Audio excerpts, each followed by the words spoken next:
बिहार के लखीसराय के चानन प्रखंड के मननपुर बाजार में जन सुराज विचार मंच की एक बैठक आहूत की गई, जिसमें जन सुराज विचार मंच के तहत आम लोगों को जोड़ने के उद्देश्य से यह बैठक आहूत की गई। बैठक की अध्यक्षता जन सुराज के समाज सेवी वो नेता सुरेश प्रसाद ने किया, जबकि मंच संचालक चानन प्रखंड के वरीय सरबन साव ने किया।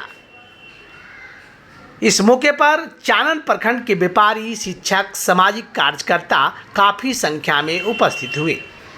इस मौके पर अभिषेक कुमार, रंजीत कुमार, लक्ष्मण कुमार, प्रणव कुमार, विनय कुमार, भीम कुमार, अरुण कुमार पासवान, नवीन कुमार शर्मा, मिथिलेश कुमार, जितेंद्र कुमार, महेंद्र कुमार वर्मा, बजरंगी शाह, राजेश पासवान, सरबन कुमार पासवान सहित अन्य लोग उपस्थित रहे।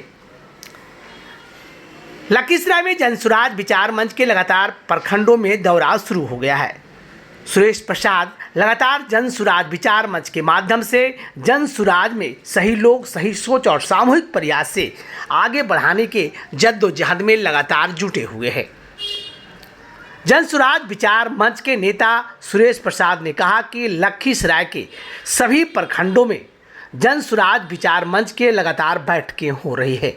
आज चानन प्रखंड के सरबन साव के विशेष आग्रह पर आज जनसुराज विचार मंच का बैठक आहूत की गई, जिसमें प्रशांत किशोर के आदर्शों एवं उनके तमाम बातों को इस बैठक में रखा गया। कहा गया कि जनसुराज एक ऐसा संगठन है जो समाज के प्रति सर्वोतभावेन समर्पित होकर जाति पाति से ऊपर उठकर एक रूपता और सामाजिक बात की बात करता है, जो स्वार्थ की नहीं बल्कि समाज के सभी पहलुओं को जोड़ने की बात करता है।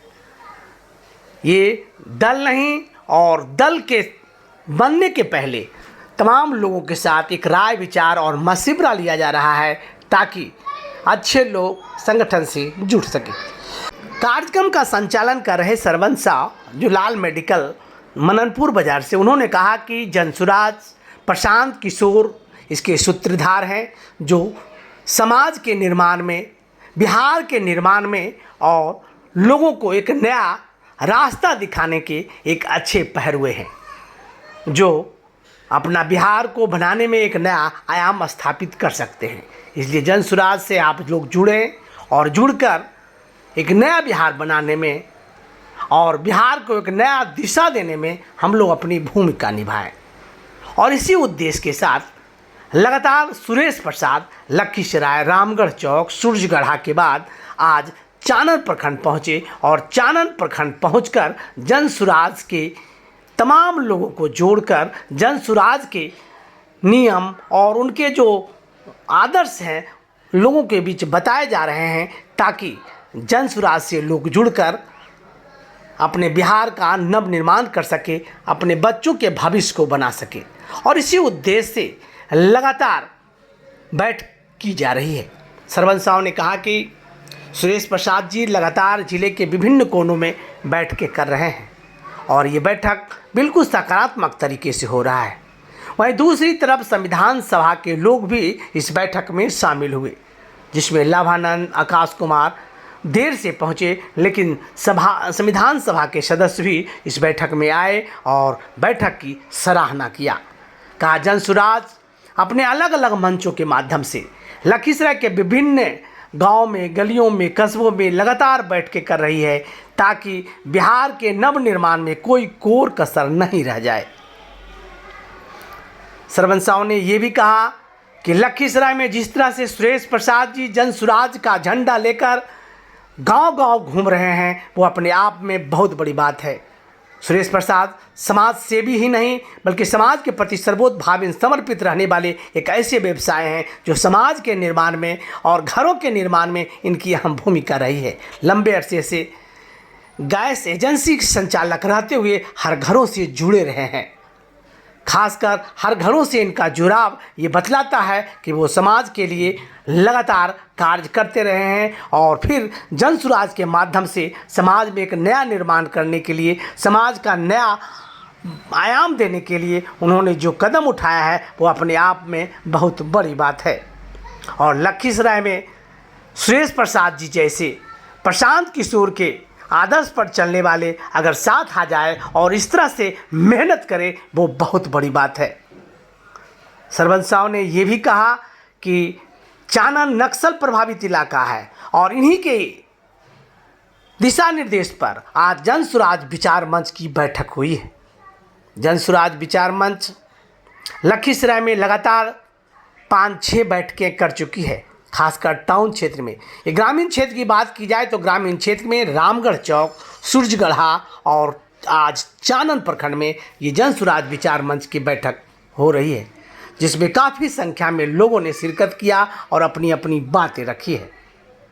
उन्होंने कहा कि प्रशांत किशोर आगामी 2 अक्टूबर को जन सुराज दल का गठन करेंगे, जिसमें सभी संवर्ग के लोग, सभी जाति धर्म संवर्ग के लोग शामिल रहेंगे और जाति धर्म संवर्ग के लोग एक होकर नया बिहार बनाने में जो परिकल्पना किया है उसको पूरा करेंगे। इस मौके पर सभी वक्ताओं ने बारी बारी से अपनी अपनी बातें रखी। चलिए सुनते हैं आम लोगों का क्या कहना है और सुनाते हैं सुरेश प्रसाद जी जो जन सुराज के प्रणेता हैं, लखीसराय में लगातार झंडा बुलंद कर रहे हैं, उनको सुनाते हैं। जन स्वराज माननीय प्रशांत किशोर जी का देश 15 साल पहले 2010 के आसपास से ये राजनीतिक रणनीतिकार, ठीक है, ये भाजपा को भी जितवाए अपने रणनीति से, यानी अपना प्रोग्राम बता के इस सीट से आप सुरेश कुमार को खड़ा कीजिए इस सीट से, और पूरे सफल रहे। उसके बाद जेडी को भी जितवाए, माननीय नीतीश कुमार को भी, उसमें भी वो सफल रहे। उसके बाद ममता बनर्जी जो टीएमसी पार्टी के हैं और मुख्यमंत्री भी है, लेकिन इनको जितवाने के पीछे उनका एक मकसद था। जो 70 साल में जो गरीब, पिछड़ा, दलित, ये तीनों का जो नाम बोल रहे हैं, अभी तक जो राजनीति करते आ रहे हैं वो जात से जोड़ के करते हैं, ये जात से नहीं जोड़ते। किसी भी जाति का आर्थिक रूप से कमजोर हो सकता है, दलित हो सकता है, वो देखिए ये तीनों कुछ नहीं कर रहा उसके जीत गए। उसके बाद फिर वही कर रहा है, भाषण हुआ, बोल दिए हम ये करेंगे वो करेंगे। तो इन्होंने ठाना गांधी जी की तरह, गांधी जी की अंग्रेज को पहले उनके पास जाके प्रणाम करके समझाते थे कि भाई इतना क्यों, कितना यहाँ की जनता को क्यों कष्ट दे रहे हैं, क्या दोस्त है, लेकिन वो जितना बोलते थे उतना ही उन पर और ज़्यादा कष्ट बढ़ाते थे। अंत में गांधी जी भी, आप जानते हैं, बिहार का पश्चिम चंपारण से सत्याग्रह शुरू और अकेला चले, उसके बाद लाइन रखा गया और फिर हम लोग आज़ादी की तरफ नहीं कर लेते। तो ऐसा है कि अकेला चलना कोई गुनाह नहीं है, आपका सिद्धांत सही होना चाहिए। हमारे प्रशांत किशोर जी 2 अक्टूबर को आए वहीं से, जहाँ से गांधी से अब यात्रा शुरू होता है, उसी तरह यात्रा करते करते आज बिहार का सारा स्टेट कवर कर लिया है। एक आध जिला ही बचा जिसमें लखीसराय जाति पर यात्रा से नहीं गया। और 2 अक्टूबर 24 वो ये विधिवत राजनीतिक पार्टी का गठन हो गया है। अभी तो हम लोग जन स्वराज मंच बोल रहे हैं, हो सकता है उसका नाम कुछ बदल कर राष्ट्रीय जन स्वराज होगा, प्रदेश अध्यक्ष हो जाएंगे, शेड्यूल हो जाएगा और 2025 में ये सारे सीट पर चुनाव लड़ने जा रहे हैं 243। अभी तो हम लोग पटना हर मीटिंग में जाते हैं, उनका चाहे अभी जो पिछला संडे को हुआ था मुस्लिम समाज को इसे बुलाया गया था, पूरे बुलाने का तो पूरे बिहार के लोग आए थे, काफी किसान भी आए थे, कमजोर बहुत अच्छा। उसमें काफ़ी हमको लगता है 100 में 30 महिला लड़कियाँ लोग भी भाषा को ध्यान से उनकी भाषा वो फोकस कर रहे हैं कि सर तो। और इनकी एक और खासियत है, ये क्लियर हर मीटिंग में बोलते हैं।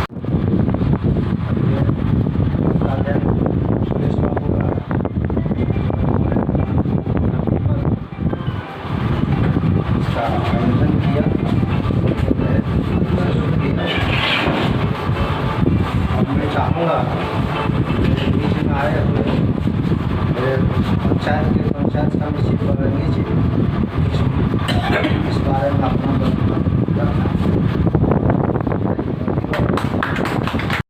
तो हम इस मीटिंग का बोलेंगे कि 800 खर्चा हुआ है तो पहले भी देने की तैयार है, लेकिन चुनाव के लिए पहले बोल दीजिए। चुनाव भी लड़ रहे हैं, मान लीजिए बहुत सारे प्रार्थी मेरे साथ, मान लीजिए हम इतना है ईमानदारी से पैसा खर्च कर सकते तो उसके लिए भी तैयार। अब रह गई बात आगे पार्टी जैसे हमारे नरेंद्र मोदी के बारे में आप जान ही रहे हैं। नरेंद्र मोदी जो लोकसभा का चुनाव हुआ है, गारंटी है, ये मोदी की गारंटी है, मोदी की गारंटी है। आप क्या चीज़ का गारंटी बता ही नहीं रहे हैं? महंगाई की गारंटी, बेरोजगारी की गारंटी, क्या ये नहीं बताते थे? सिर्फ गारंटी है। इनका गारंटी तो पूरी तरह फैल हो गया। आपको मालूम है जहाँ की 400 सीट बोलते थे, और जो इंडिया गठबंधन है उनकी हम बड़ाई नहीं कर रहे हैं, उनसे मात्र 60 से 65 सीटों का फर्क रहा। वो भी क्यों हुआ? इनका जो गठबंधन था इंडिया का, इसमें कुछ टूट हो गया था, नहीं तो इनका सब गारंटी निकल जाते हैं। विधानसभा में भी हो जाएगा, विधानसभा में भी वही होगा। दूसरी बात आप देख ही नहीं है कि सबसे ज़्यादा हार इनका यूपी में, जहाँ की मोदी जी और योगी जी धर्म के नाम पर, जाति के नाम पर खुलेआम बोल रहे हैं। तो देखिए, वो आज के डेट में हम पढ़े नहीं हुए, हमारा बच्चे जरूर पढ़े, हमको वो गाइड करेंगे। कहाँ ये जन स्वराज ज्वाइन कर रहे हैं आप ये? तो ये इसी का नतीजा है कि मात्र 60 सीट से जाते थे, 400 पार, 400 पार। 2 साल पहले याद कीजिए, देखिए सबसे जरूरी क्या चीज़, चावल, दाल, रोजमर्रा का जो सब्जी। हमारे यहाँ मान लीजिए बहुत तरह का स्टाफ है, किसी को 200 रुपया, किसी को 300, किसी का रहे। आप लोग बिजनेस मैन है तो उस तरह का होगा। तो 2 साल पहले जिसका 200 था, 150 में तो बिजली जो उसका परिवार के लोगों का बड़ा रहता है, जो नीचे तक का है, दाल मान लीजिए बहुत बटर और घी नहीं है, चावल दाल लोग सब्जी खा लो। 2 साल पहले आप याद कीजिए और थोड़ा हमको समर्थन दीजिएगा। याद है सरसों तेल का दाम 2 साल पहले 90 से 100 रुपये लीटर था, और वो 2 साल पहले 200 से 225 रुपये लीटर बिका है। सही है कि गलत? यहाँ पर ये आंकड़ा को जुटला नहीं सकते, ठीक है? हमको तो पता ही नहीं मेरे घर में कैसे लीटर आता है, इनके घर में कैसे है तो कोई बात नहीं, लेकिन वो ही किया। रिफाइंड का वही हाल था, 100 रुपये लीटर था तो 200 प्लस हो गया। दाल का तो कहने नहीं है, दाल तो दाल हो गया। जहाँ 70-80 रुपये मिलता था वहाँ आपका क्या ये आवश्यक नहीं है। आज आपका IIT कॉलेज नाम सुने होंगे, दिल्ली का सबसे बेस्ट संस्था है, IMI Indian institute of management. तो ठीक है, हमारे बच्चे पढ़ लेंगे वहाँ जाके, क्योंकि वहाँ फीस बहुत बड़ा है। इनके बच्चे कैसे पढ़ेंगे? कंपटीशन निकाल लिया, ठीक है, IIT का भी निकाल लिया, वहाँ भी फीस प्राइवेट कॉलेज की तरह रख दिया गया। इसका मतलब आप ना तो बेसिक शिक्षा दे रहे हैं, बेसिक शिक्षा मतलब समझते हैं जहाँ की एक मोरल शिक्षा होता है। अगर हम होना चाहिए कि अगर आप IAS बन जाते, IPS, तो कुछ गरीब लोगों को भी कीजिए, उससे आपको कम नहीं होने वाला, ना हमको कम। ये शिक्षा तो सब 70 साल में इस पर कोई फोकस नहीं किया। इधर किताब खाली डालते गया है, नहीं तो दूसरा क्लास, चौथा क्लास मतलब इंजीनियरिंग में डालो। आज IAS कोई 15 कभी सुने हैं रिटायरमेंट के पहले तो वो ऐसा काम किए कि हम उसमें ठीक हो जाते। तो ये चीज़ इनका कहना है बेसिक शिक्षा, हिंदी में बुनियादी शिक्षा, बेसिक हेल्थ बुनियादी हो। आज हम स्वस्थ हैं 63 साल में, इसलिए कि हम खाना भी बढ़िया खा रहे हैं, दवा का भी पैसा। लेकिन मान लीजिए गरीब है, ना खाना पा रहे हैं और ना मान लीजिए दवा का पैसा, तब क्या होगा? या तो भगवान का समय से पहले प्यारे हो जाएंगे या दवा नहीं करेंगे। तो इनका कहना है कि मैं सबसे पहले बेसिक शिक्षा, बेसिक स्वास्थ्य, बेरोजगारी पर हम फोकस दें, और ख़ास करके महिला लड़कियों की शिक्षा पर ज़्यादा फोकस करें। क्योंकि घर का एक महिला या लड़की अगर शिक्षित हो जाती है तो कम से कम 6 आदमी से शिक्षित हो जाती है। और अगर ये चैन चल गया तो कोई भी सरकार किसी के लिए कुछ भी नहीं करे, कहानी होगा तो अपने आप हो जाए। अगर हमारे बच्चे अगर अच्छा जॉब पकड़ लिया तो क्या दिक्कत है? जॉब पकड़ लेगा तो फिर कोई सरकार है क्या मतलब, क्यों मांगने जाएंगे? आज हम क्यों मांगने, हम जा रहे हैं कहीं, ये शर्मा जी कहीं मांगने जा रहे हैं आपने। तो उनका कहना है कि अब हमारा फोकस होना चाहिए यही दलित पिछड़ा वर्ग। बस यही बातें हो गई। हम चाहेंगे कि अब जन स्वराज से ये मीटिंग में आप लोग आए हैं, उससे कुछ अपना विचार भी दीजिए। सबसे पहले सरपंच जी को बोलेंगे जन स्वराज के बारे में। और जो इनका विचार है संकल्पना है उनके बारे में हम अधिक से अधिक लोगों को जोड़ रहे हैं। और हम फील्ड में अभी जा रहे थे तो सूचना मिला कि हमारे जन स्वराज का टीम यहाँ पर सभा एक रखी है, तो हम बोले अच्छा है, कौन कौन लोग हैं उनसे संपर्क हो और हमारा और बेहतर से काम करें फील्ड में। तो इनका जो सोच है, संकल्प है और विचारधारा है बहुत अच्छी है और अधिक से अधिक लोग इनसे जुड़े, इसके साथ दें और तभी बिहार का विकास संभव है। जी धन्यवाद।